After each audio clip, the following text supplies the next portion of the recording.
என்ன பண்ணலாம்னா முதல்ல எடுத்தோடனே கீரையை தான் நீங்கள் வளர்த்து பார்க்கணும். ஏன்னா கீரை தான் 25-30 நாளில் அறுவடைக்கு வந்துடும்.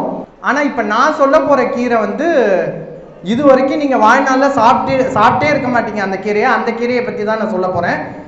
கீரைன்னு சொல்கிறத விட இதை நுண்கீரைன்னு தான் சொல்லணும். நான் இதை செய்ய ஆரம்பித்தப்போ மைக்ரோகிரீனுக்கு தமிழ் வார்த்தையே கிடையாது. நுண்கீரைங்கிறது நான் உருவாக்கின வார்த்தை. அதனால் இது நெட்டில் இந்த நுண்கீரைங்கிறது அமெரிக்காவில் இப்போ $multi-billion பிஸ்னஸ். நம்புங்க. இந்த நுண்கீரைங்கிறது அந்த வெந்தயக்கீரை கட்டில் இருக்க சத்தோட வெந்தய நுண்கீரையில் 40 மடங்கு சத்து அதிகம். இதுக்கான சத்து எங்கேருந்து வருதுன்னு நினைக்கிறீங்கன்னா, இதுக்கான சத்து எதில் தான் இருக்குது? எதில் இருக்குது? அந்த சாக்குலையோ அந்த தாள்லையோ இல்லை. அதோட சத்து அந்த சீடில் தான் இருக்குது. அந்த ஒரு சீடுக்கு கடுகு கீரைலாம் கேன்சர் ப்ரிவென்டிவ்ல அவ்வளோ. கடுகு கீரை அடிக்கடி சாப்பிட்றவங்களுக்கு புற்றுநோயே வராதுன்னு ஒரு சர்வே சொல்லுது. ஆனால் காய்கறி வகை கீரை எல்லாத்தையுமே நம்ம கீரையே எடுத்துக்கலாம். கேரட், முட்டைக்கோஸ், புரோக்கோலி, இது எல்லாமே கேரட்டாக சாப்பிட்றத விட கேரட் மைக்ரோகிரீனாக சேர்த்துக்கிட்டா இன்னும் சத்து ரொம்ப ஜாஸ்தி. ப்ராக்டிஸ் பண்ணி என்னென்ன மாதிரி ஊடகங்களை யூஸ் பண்ணலான்னு பார்த்துருக்கேன். வெறும் டிஷ்யூ பேப்பரில் உருவாக்கலாம். சாக்கு நம்ம சணல் சாக்கு இருக்கு இல்லையா, அதை வந்து இந்த மாதிரி ட்ரே சைஸு கட் பண்ணி அதில் பண்ணலாம். இது ஒன்றும் பெரிய நுட்பம்லாம் இல்லைங்க. இதெல்லாம் அந்த காலத்தில் நம்ம மூதாதையர்கள் முளைப்பாரி பண்ணுவாங்க, பார்த்துருக்கீங்களா? முளைப்பாரி. ஆனால் இதை இப்போ வெள்ளைக்காரன் அப்படி ஒரு $multi-billion பிஸ்னஸாக பண்ணிகிட்டு இருக்கான். ஆனால் அவன் பண்ணுறப்ப என்ன பண்ணுவான்னா, நான் இப்போ சூரிய வெளிச்சம்னு சொன்னேன். அவன் இதை எப்படி பண்ணிகிட்டு இருக்கான்னா, ஒரு ஏர் கண்டிஷன்டு ரூம்.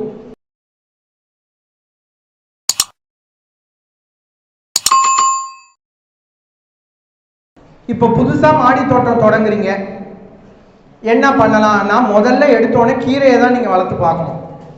ஏன்னா கீரை தான் 25-30 நாளில் அறுவடைக்கு வந்துடும். எடுத்தோடனே ஒரு செடியை ஒரு விதையை போட்டு அறுவடை எடுத்து அந்த கான்ஃபிடென்ஸ் வர தான் உங்களுக்கு என்ன ஆகும், தோட்டத்தில் ஆர்வமே வரும்.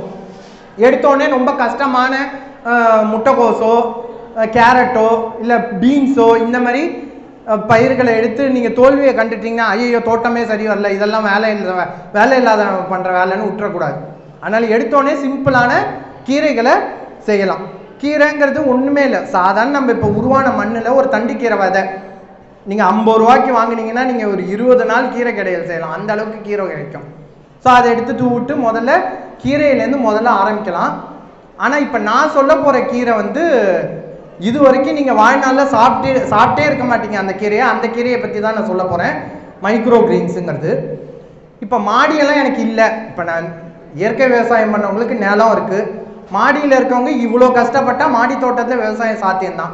எனக்கு மாடியும் இல்லை, வெறும் பால்கனி தான் இருக்குது, ஒரு சின்ன விண்டோ தான் இருக்குன்னா அதுலேயும் விவசாயம் சாத்தியம்தான்.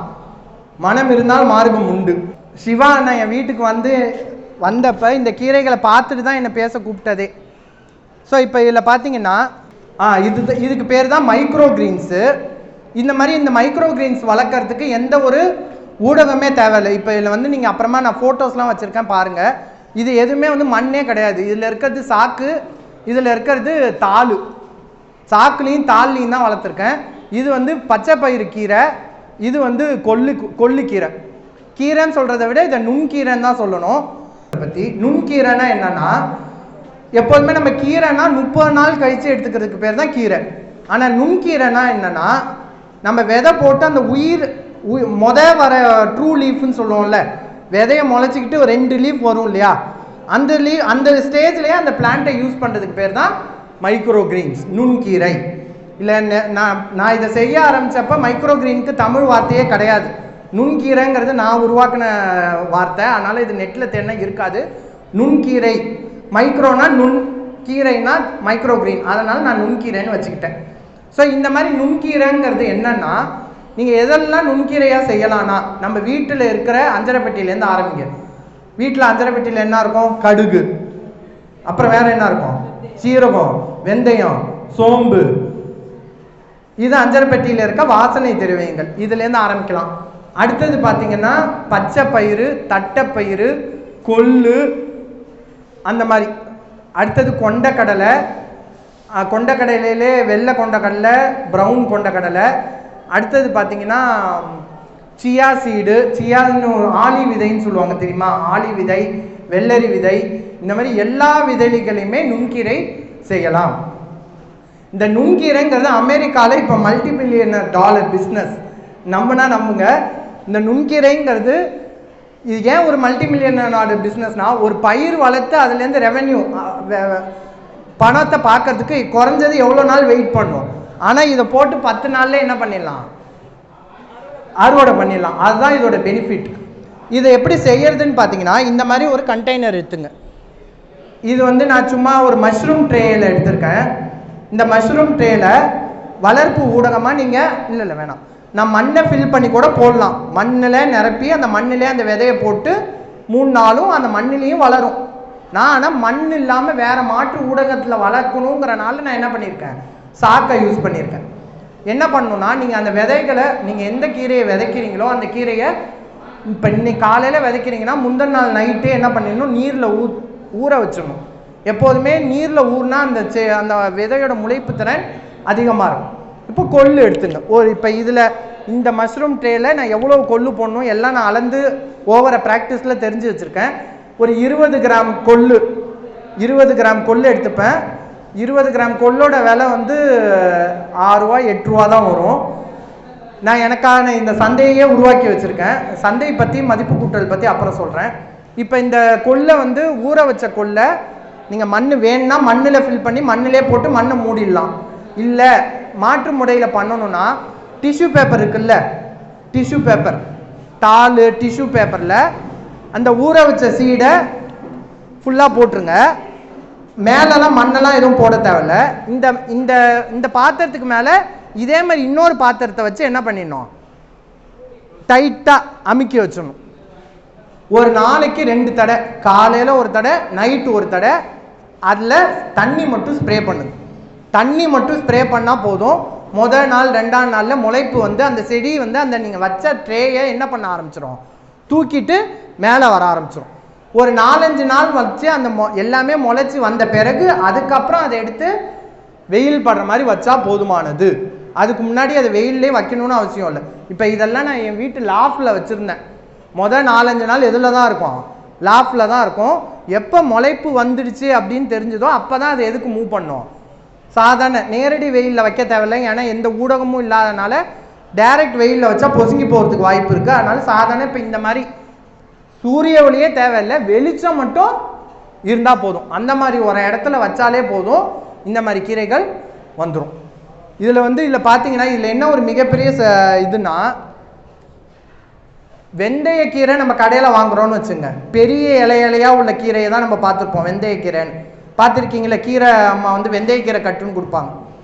அந்த வெந்தயக்கீரை கட்டில் இருக்க சத்தோட வெந்தய நுண்கீரையில் 40 மடங்கு சத்து அதிகம். அதான் உண்மை. ஏன் இந்த மாதிரி கீரைகளுக்கு எந்த ஒரு சத்தும் ஒரு ஊடகமே இல்லாமல் எப்படி வளருது, இது சத்துன்னு எப்படி சொல்கிறீங்கன்னு கேட்டிங்கன்னா, இதுக்கான சத்து எங்கேருந்து வருதுன்னு நினைக்கிறீங்கன்னா, இதுக்கான சத்து எதில் தான் இருக்குது, எதில் இருக்குது, அந்த சாக்குலையோ அந்த தாள்லையோ இல்லை, அதோட சத்து அந்த சீடில் தான் இருக்குது. அந்த ஒரு சீடுக்கு செடியாக மாறி வளரதான் சத்து தேவையே தவிர அந்த செடியாக முளைக்கிறதுக்கு சத்து தேவை கிடையாது. அதுக்கு தேவையான அந்த சத்து, அதாவது அதை முளைக்க தேவையான சத்து எதுக்குள்ளாரே தான் புதஞ்சி இருக்கு, அந்த சீடுக்குள்ளாரே தான் இருக்கு. அதனால தான் ஒரு சீடை போட்டு 10-12 நாளில் இதை நம்ம என்ன பண்ணிடுறோம், அறுவடை பண்ணிடுறோம். அப்போ இதுக்கு நம்மளுக்கு எந்த ஒரு உரமோ, இப்போ நான் சொன்ன சாண கரைசலோ மீன் அமிலமோ எதுவுமே கூட கொடுக்க தேவையில்லை. ஆனால் ஒரு சத்தான கீரையை நம்மளால் சாப்பிட முடியும். இந்த மாதிரி வெந்தயக்கீரையில் பண்ணலாம், கடுகு கீரையில் பண்ணலாம். கடுகு கீரைலாம் கேன்சர் ப்ரிவென்டிவில் அவ்வளோ, கடுகு கீரை அடிக்கடி சாப்பிட்றவங்களுக்கு புற்றுநோயே வராதுன்னு ஒரு சர்வே சொல்லுது. ஸோ இப்போ கடுகு இதை எப்படி நம்ம இதை வளர்க்க ஆரம்பிச்சிட்டிங்கன்னா, இது அன்றாட வாழ்க்கையில் நம்ம என்ன மாதிரி வடிவங்களில் சேர்த்துக்கலாம், நம்மளா பண்ணிக்கலாம். இப்போ ஒரு தோசை ஊற்றுறோம், தோசை ஊற்றிட்டு அந்த தோசை மேலே இந்த கடுகு கீரையை அப்படியே ஒரு தூத்து விட்டு சாப்பிட்டா அது சுவை ரொம்ப நல்லாயிருக்கும். அதே மாதிரி இப்போ பச்சைப்பயிறு கீரை பார்த்துருக்கீங்க, பச்சைப்பயிறு நுண்கீரை. தோசை மாவில் நம்ம முடக்கத்தான் தோசை செய்வோம் இல்லையா, முடக்கத்தான் கீரை தோசை செய்கிற மாதிரி இந்த பச்சைக்கயிறு நுண்கீரை தோசையை அரைச்சி தோசையில் ஊற்றினா அந்த தோசைக்கே தனி ஒரு சுவையே இருக்கும். அதே மாதிரி கொள்ளு நுண்கீரையை கூட்டாக செய்யலாம், பொரியலாக செய்யலாம். ஸோ இந்த மாதிரி கீரைகளில் நம்மளுக்கு எந்த எந்தெந்த விதமான கீரைகள் சாப்பிடணுமோ எல்லாத்தையுமே நம்ம நுண்கீரையாக செய்ய முடியும். இப்போ நான் சொன்னது வந்து அஞ்சரைப்பட்டி சில பயிர் வகைகள் சொன்னேன். ஆனால் காய்கறி வகை கீரை எல்லாத்தையுமே நம்ம கீரையாக எடுத்துக்கலாம்.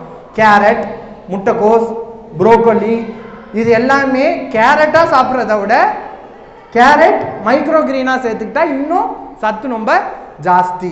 ஏன்னா கேரட்டில் எவ்வளோ ரசாயனம் வருதுங்கிறத நீங்கள் நம்பவே மாட்டீங்க. கேரட்டு, முட்டைக்கோஸ், ஸ்ட்ராபெரி இதெல்லாம் வந்து ரசாயன பயன்பாடு அதிகமாக இருக்கிற காய்கறி வந்து கேரட், முட்டைக்கோஸு, ஸ்ட்ராபெரி. இப்போ ஆனால் அந்த கேரட்டை தவிர்த்துட்டு கேரட்டோட 40 மடங்கு சத்து அதிகமான நுண்கீரையாக நீங்கள் வீட்டிலே எந்த ஒரு வெளி இடுபொருளும் இல்லாமல் ஜஸ்ட்டு தண்ணியும் ஒரு டப்பாவும் கொஞ்சம் வெயிலும் இருந்தால் நம்மளே நினச்சா நம்மளுக்கான கீரையை உருவாக்கிக்க முடியும். ஸோ இதில் வந்து நான் கொஞ்சம் நிறைய ப்ராக்டிஸ் பண்ணி என்னென்ன மாதிரி ஊடகங்களை யூஸ் பண்ணலான்னு பார்த்துருக்கேன்.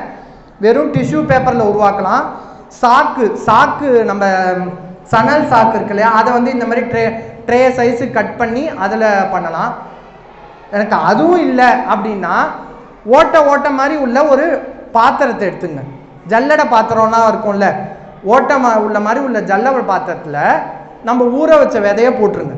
இந்த ஊற வச்ச விதையை போட்டோன்னா அதுலேருந்து முளைப்பு வந்து ஆட்டோமேட்டிக்காக அந்த ஓட்டை வழியாக அந்த முளைப்பு என்ன பண்ணுவோம், கீழ் நோக்கி போகும்.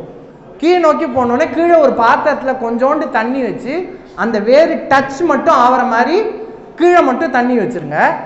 அந்த தண்ணியில் இருக்கிற மாய்ச்சரை எடுத்துக்கிட்டே அந்த ஜல்லடிக்கு மேலே அது என்னவா மாறிடும், சரியாக மாறிடும். இது ஒன்றும் பெரிய நுட்பம்லாம் இல்லைங்க. இதெல்லாம் அந்த காலத்தில் நம்ம மூதாதையர்கள் முளைப்பாரி பண்ணுவாங்க, பார்த்துருக்கீங்களா? முளைப்பாரி சீடு எந்த அளவுக்கு இப்போ ஒரு அம்மன் கோயில் திருவிழானா பெண்கள் முளைப்பாரி எடுத்துகிட்டு போவாங்கல்ல. முளைப்பாரிங்கிறது விதை முளைப்பு திறனை பார்க்கறதுக்காக யூஸ் பண்ணுற மெத்தட் தான் முளைப்பாரி. விதையை போட்டு ஒரு நல்ல மண்ணில் போட்டு விதையை போடுவாங்க. அதுலேருந்து எவ்வளோக்கு எவ்வளோ முளைச்சிருக்குதோ அவ்வளோக்கு எவ்வளோ அந்த விதை வீரியமான விதை. அதே முளைப்பாரி மெத்தட் தான் இது. ஆனால் இதை இப்போ வெள்ளைக்காரன் அப்படி ஒரு மல்டி டாலர் பிஸ்னஸாக பண்ணிகிட்டு இருக்கான். ஆனால் அவன் பண்ணுறப்ப என்ன பண்ணுவான்னா, நான் இப்போ சூரிய வெளிச்சம்னு சொன்னேன், அவன் இதை எப்படி பண்ணிகிட்டு இருக்கான்னா ஒரு ஏர் கண்டிஷன்டு ரூம், இதுக்கு தேவையான வெளிச்சத்துக்கு லேம்ப்பு, அந்த காத்தோட்டத்துக்கு ஃபேனு, நல்லதாக ஆரம்பித்த இந்த மைக்ரோகிரீன் இதுலேயும் இப்போ ரசாயனத்தை கலக்க ஆரம்பிச்சிட்டாங்க. அந்த செடி உடனே வளர்கிறதுக்காக ஒரு ஓசோன் சொல்யூஷன், இந்த மாதிரி அவங்க ஓசோன் சொல்யூஷனு இந்த மாதிரி ஸ்ப்ரே எல்லாம் கொடுத்து தான் அவங்க வளர்க்குறாங்க. ஆனால் நீங்கள் இதோட விலையை கேட்டிங்கன்னா, இப்போ இந்த டப்பாவில் இருக்கிற அளவுக்கு உள்ள ஒரு இதை சென்னையில் ஒரு ஹோட்டலில் போய் இதை நீங்கள் கொடுத்தீங்கன்னா இதோட விலை 120 ரூபா. அந்த கீரையோட விலை ஒரு 50 கிராம் 100 கிராம் இருக்கிற ஒரு கீரையோட பாக்ஸோட விலை வந்து 120 ரூபா. ஆனால் அதுக்கு யூஸ் பண்ண விதையோட விலை 5 ரூபா. அப்போ இவ்வளோ காஸ்ட்லியான மைக்ரோகிரீன் பிஸ்னஸ் இப்போ தான் சென்னையில் உருவாயிட்ருக்கு. அடுத்து இப்போ மைக்ரோகிரீன் பற்றி சொல்லிட்டேன். அது எப்படி தண்ணி மூலமாக வளர்க்குறது, சாக்கில் எப்படி வளர்க்குறதுன்னு சொல்லியாச்சு.